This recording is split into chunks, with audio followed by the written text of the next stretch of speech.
আজকে আমি শেয়ার করব গুরুত্বপূর্ণ 6টি কিচেন টিপস যা গৃহিণীদের জন্য অনেক হেল্পফুল হবে। আসসালামু আলাইকুম, welcome back to my channel. আমার চ্যানেলে আরও নতুন একটি ভিডিও দেখার জন্য সবাইকে ওয়েলকাম জানাচ্ছি। আশা করছি যে যেখান থেকে আমার ভিডিওগুলো দেখছেন সবাই অনেক ভালো আছেন, সুস্থ আছেন। এখানে বাদামের কুসা নিয়েছি আর একটি মামপট নিয়েছি। তো পানির বোতল সবার বাসায় কম বেশি থাকে, আর আয়রনের পরিমাণ যদি পানিতে প্রচুর পরিমাণ থাকে তাহলে কিন্তু এরকম পানির বোতলগুলি বেশি নোংরা বা ময়লা হয়ে যায়, তখন দেখতে বা ব্যবহার করতে একেবারেই ভালো লাগে না। বাদামের খোসা নিয়েছি, ফেলে দেওয়া খোসা দিয়ে কিভাবে মামপট পরিষ্কার করা যায় সেই টিপসটি আমি সহজ পদ্ধতিতে দেখিয়ে দিচ্ছি। বাদাম কম বেশি আমরা সকলেই পছন্দ করে থাকি এবং খেয়েও থাকি। তো খোসাগুলি অযথা মনে করেই কিন্তু ফেলে দেই। ফেলে না দিয়ে আজকের এই টিপসটি অবশ্যই ফলো করবেন। বোতলের ভিতরের অংশটা আমি দেখিয়ে দিয়েছি, অনেক পরিমাণে ময়লা আছে, তবে আমি 80% এই কুসা দিয়ে পরিষ্কার করে দেখাবো।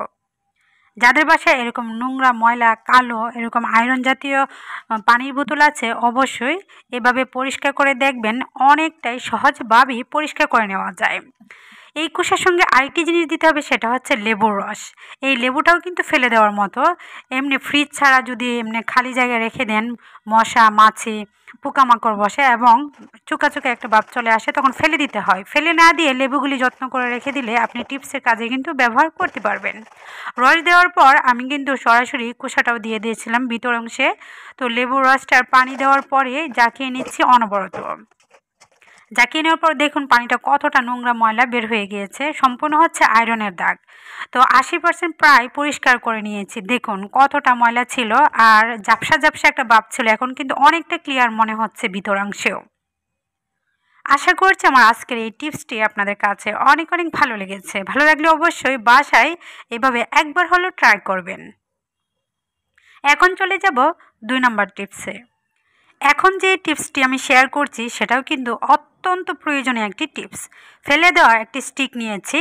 তো এরকম গরমোচা স্টিক বা মপ সবার বাসায় থাকে, আমরা সবাই ব্যবহার করে থাকি। তো প্রচুর পরিমাণে যখন ব্যবহার করা হয় বা পুরাতন হয় ভেঙে যায়, বা যদি সুতাগুলি বা কাপড়গুলি নরম হয়ে যায় তখন কিন্তু নষ্ট হয়ে যায়। তো নষ্ট এরকম স্টিক ফেলে না দিয়ে কিভাবে আবারও পুনরায় ব্যবহার করতে পারবেন সেটা দেখিয়ে দিব।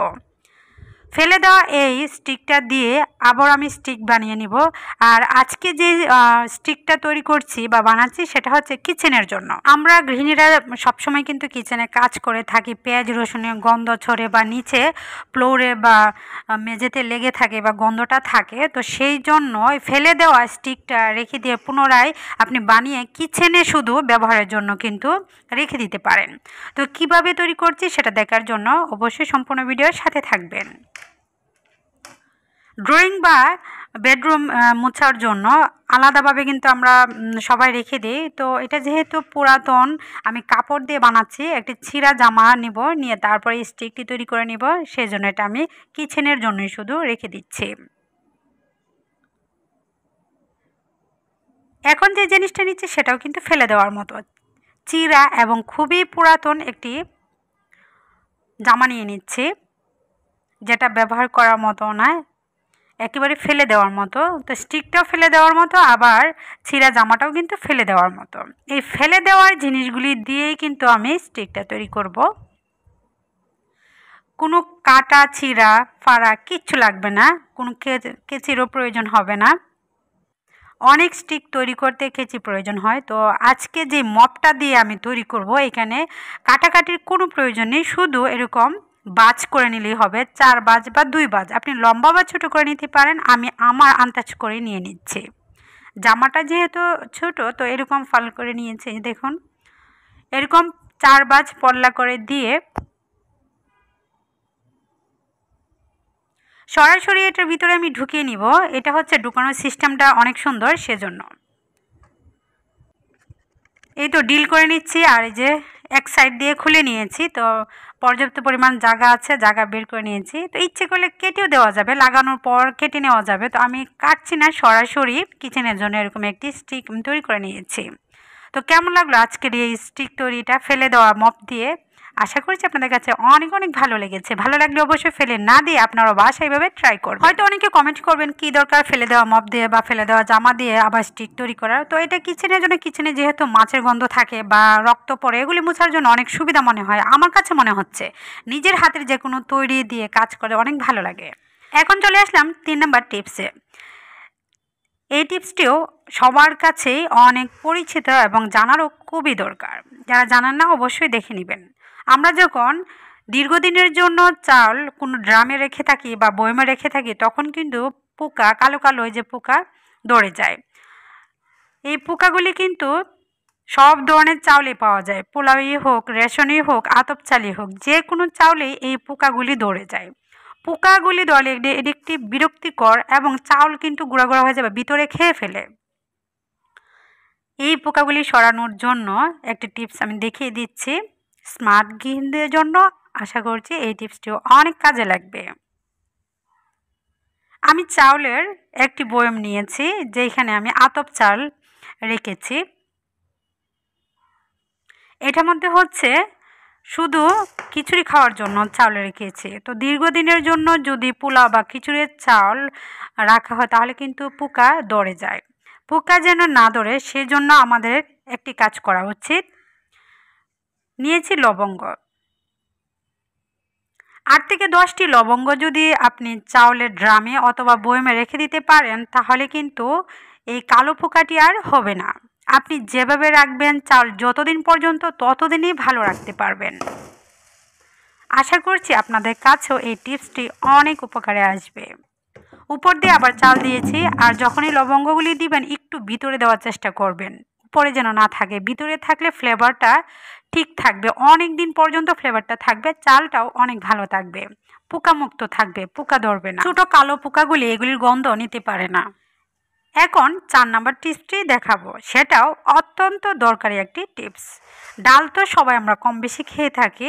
আমরা যারা ডিফেন্সের লোকের স্ত্রীরা যারা আছে তাদের বাসায় কিন্তু প্রচুর পরিমাণে ডাল থাকে। প্রতি মাসে যত 4 থেকে 5 কেজি ডাল আমরা পাই, তো প্রতি মাসে খাওয়া হয় না, আবার কিছু থাকে জমিয়ে জমিয়ে, এইভাবে অনেকগুলি ডাল জমা হয়ে যায়। জমানো প্রচুর পরিমাণে ডাল যদি রাখতে চান 2-3 মাসের ভিতরে দেখবেন পোকা ধরে যায়। পোকা যেন না ধরে সেই দিকে লক্ষ্য রেখে কিন্তু আমাদেরকে এই ডালগুলি হেফাজতে রাখা দরকার। ডালগুলিকে মাত্র একটি মাত্র টিপস অবলম্বন করলে আপনি সারা মাস ডালগুলিকে ভালো রাখতে পারবেন, গড়ে থাকা একটি উপকরণ দিয়ে। সেটা অনেকেই জানি, অনেকেই জানি না। এইখানে প্রায় 4 কেজি পরিমাণ ডাল আছে, 2টি বয়মে মিলিয়ে 4 কেজি পরিমাণ। তো অনেকে আছে ডাল কম খান, তো তাদের ক্ষেত্রে ডালের পরিমাণটা বেশি থাকে বাসায়, তো যত্ন করে রেখে যদি আত্মীয় স্বজনের জন্য পাঠাতে চান, 3 মাসের জন্য রাখতে চান, অনেকে আছে 1 মাস রাখার পরই নষ্ট হয়ে যায় বা পোকা ধরে যায়। নিয়েছি তেজপাতা, 4টি তেজপাতা ছিঁড়ে নিয়েছি। অবশ্যই রাখার ক্ষেত্রে ছিঁড়ে নেবেন এবং ভিতর অংশে ঢুকিয়ে রাখবেন। এই কিনার দিয়ে চেপে চেপে দিয়ে ডালটি উপরে দিয়ে রাখবেন। যদি বড় ড্রামে আপনার চাল বা ডাল থাকে এভাবে রেখে দিবেন, দেখবেন দীর্ঘদিনের জন্য ভালো থাকবে। যেভাবে রাখবেন সেভাবেই আপনার ডালগুলি অনেক ভালো থাকবে। শুধু ডাল না, চালের ক্ষেত্রেও আপনি এভাবে রেখে দিতে পারবেন। এটার মধ্যে ইচ্ছে করলে লবঙ্গ দিতে পারেন, তো শুধু তেজপাতা দিলেও হবে। কালো লাল পোকাগুলি যে বসে এগুলির তেজপাতা, লং, এলাচের কিন্তু গন্ধ নিতে পারে না। এখানে তেজপাতার পরিবর্তে লবঙ্গ অথবা এলাচও দিয়ে দিতে পারেন। তো আশা করছি এই টিপসটাও আপনাদের কাছে অনেক ভালো লেগেছে, অবশ্যই বাসায় ট্রাই করবেন। এখন 6 নম্বর টিপসে চলে আসলাম। ব্লেন্ডারটা আমরা কম বেশি ব্যবহার করে থাকি, সবার বাসায় থাকে। তো ব্যবহারের ফলে এই ব্লেন্ডারটা একেবারে নতুন, কিন্তু আমরা যখন মশলা গুঁড়া করে থাকি এই কৌটোটা কিন্তু একেবারে নোংরা বা ময়লা হয়ে যায়। এই ময়লাটা কিন্তু খুবই শক্তভাবে লেগে যায়, সহজভাবে উঠতে চায় না। একটি মাত্র উপকরণ দিয়ে দেখাবো। বড় একটা গামলার মধ্যে নর্মাল পানি নিয়ে নিচ্ছি। এটাকে মাজনি দিয়ে ঘষা দিলেও কিন্তু অনেকটা দাগ দাগ হয়ে থাকবে এবং ময়লাটা সহজে উঠতে চাইবে না। তো আজকে যে উপকরণটা দিয়ে আমি ময়লাটা পরিষ্কার করব সেটা সবার কাছে অনেক পরিচিত এবং সবার বাসায় থাকে। প্রথমে হচ্ছে উপরে যে মশলা লেগে আছে সেই ময়লাগুলিকে সরিয়ে নিচ্ছি। প্রথমে পানির মধ্যে ভালোভাবে ভিজিয়ে নরম করে নিচ্ছি ময়লাটাকে। এখন যে উপকরণটি নিচ্ছি সেটা আমি দেখিয়ে দিচ্ছি। এটা হচ্ছে তেঁতুল। তেঁতুলের ৩টি বিচি নিয়েছি। তেঁতুলের যে টকটা ময়লা ওঠার ক্ষেত্রে কিন্তু বিশেষভাবে ভূমিকা পালন করে থাকে। শুধু যে ব্লেন্ডার পরিষ্কার হয় সেটা না, কড়াই বা কালো পাতিল যদি পুড়ে যায় তেঁতুলের রস দিয়ে কিন্তু আপনি পারবেন সহজে ময়লা দূর করে নিতে। দেখুন কতটা চকচকে ঝকঝকে হয়ে গিয়েছে। কিছুক্ষণ ভিজিয়ে রাখলে দেখবেন অনেকটা ময়লা নরম হয়ে থাকবে আর নর্মাল ঠান্ডা পানি দিয়ে ধুয়ে নিলেই পরিষ্কার হয়ে যাবে। এখানে মাজনি দিয়ে ঘষা মাজার কোনো প্রয়োজন নেই। মাজনি দিয়ে ঘষলে কিন্তু দাগ দাগ হয়ে যায়। তো আজকের মতো এখানে বিদায় নিয়ে নিচ্ছি। সবাই ভালো থাকবেন, সুস্থ থাকবেন। নতুন কোনো ভিডিওতে আবারও সবার সঙ্গে দেখা হবে। আল্লাহ হাফেজ।